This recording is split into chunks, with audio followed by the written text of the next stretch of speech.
তো বন্ধুরা, আজ একটি নিউ রেসিপি বানাবো। সেটা হচ্ছে চিকেন জলপাইগুড়ি। সেটা আপনারা বানিয়ে দেখতে পারেন। এখানে আলু কেটে রাখা হয়েছে, আর এখানে টমেটো কুচি কুচি করে কেটে রাখা হয়েছে, আর এখানে পেঁয়াজ কুচি কুচি করে কেটে রাখা হয়েছে, এখানে কাঁচা লঙ্কা রাখা হয়েছে, আর এখানে গোটা রসুন, আর এখানে গোটা গরম মশলা রাখা হয়েছে। আর এই দেখো আদা বাটা, দেখতেই পারছো আপনারা আদা বাটা করবেন। তারপর কাঁচা লঙ্কা বাটা, এখানে রসুন বাটা, আর এখানে পেঁয়াজ বাটা। দেখো সব কিছু এখানে বাটা আছে। এখন আমরা চিকেন দেখে নিই। দেখো চিকেন এখানে রাখা, আর এখানে আমি সব কিছু আর কি দেখিয়ে দিলাম। আর এই দেখো এখানে তেল গরম হওয়ার পর পেঁয়াজ কুচিগুলো ছাড়বে, তারপর গোটা গরম মশলাগুলো ছাড়বে, তারপর চিনি একটু দেবে। কিন্তু এখানে তেল খাচ্ছে এখানে ফরচুন খাচ্ছে এখানে পুরি মাস্তা অয়েল ছাড়তে হবে। ঠিক আছে, শুধু এটাই ইউজ করতে হবে, না সেটা হবে না।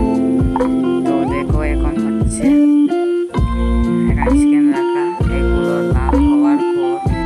এগুলো লাল হওয়ার পর এখানে পেঁয়াজ বাটা, আদা বাটা, কাঁচা লঙ্কা বাটা, রসুন বাটা সব আছে, এগুলো দিয়ে দিতে হবে। আর তারপর এই কাঁচা টমেটোগুলো দেবে। তারপর এগুলো সব কিছু দেওয়ার পর একটু নাড়াচাড়া করবে ভালো করে, বুঝেছো? হ্যাঁ, তোমরা পরিমাণ মতো দিয়ে দেবে। আমি আমার পরিমাণ মতো দিয়েছি। তারপর সব মশলা দেবে। আর এই দেখো এখানে এগুলো দেখে রেডি করে এনেছি। এগুলো এখন দেবো একটু একটু করে, তোমরা পরিমাণ মতো দিতে পারো। আর এই দেখো এখানে এই স্টিকগুলো নেওয়া হয়নি একটা অসুবিধার কারণে। ওইগুলো লাল হওয়ার পর এই সবগুলো মশলা দিয়ে একটু সাতলাতে হবে।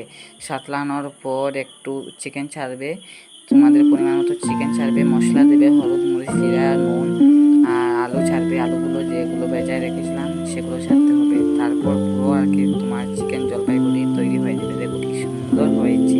তোমরাও একটা বাড়িতে চেষ্টা করে দেখতে পারো। এই রেসিপিটা বানিয়ে খুব স্বাদ হবে। আমি তো একটু খেয়েছি, আমার না অনেক ভালো লেগেছে। তোমরাও দেখতে পারো।